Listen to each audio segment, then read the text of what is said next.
सिंधु घाटी सभ्यता का आज हम पार्ट 2 कवर करेंगे, तो चलिए स्टार्ट करते हैं। इसके नामकरण को लेकर के कुछ इम्पोर्टेंट बातें जो थी वो रह गई थी। इसको बृहत्तर सिंधु घाटी सभ्यता भी कहा जाता है। M.R. मुगल के द्वारा इसको बृहत्तर सिंधु घाटी सभ्यता कहा गया है, ग्रेटर इंडस वैली सिविलाइजेशन। फिर इसको सिंधु सरस्वती सभ्यता भी कहा जाता है, क्योंकि इसके 80% स्थल जो हैं घग्गर, हकारा और सरस्वती नदी घाटी में मिले हैं, इसलिए इसको सिंधु सरस्वती सभ्यता कहते हैं। फिर इसको हड़प्पा सभ्यता कहते हैं, क्योंकि पहला खोजा गया स्थल हड़प्पा था, इसलिए इसको हड़प्पा सभ्यता भी कहते हैं।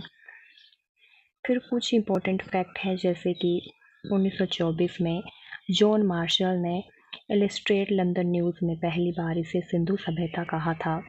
1931 में जॉन मार्शल की पुस्तक Mohenjodaro and the Indus Valley Civilisation आती है। अब कुल खोजे गए स्थल कितने थे इस सिविलाइजेशन के?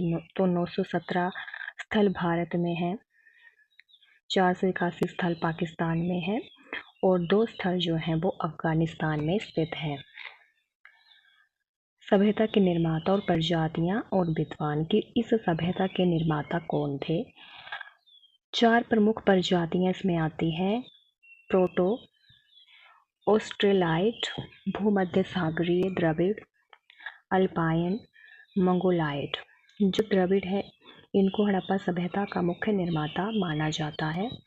अब विद्वान है और निर्माता है, जैसे कि डॉक्टर लक्ष्मण स्वरूप एवं रामचंद्र के अनुसार इस सभ्यता के निर्माता आर्य थे।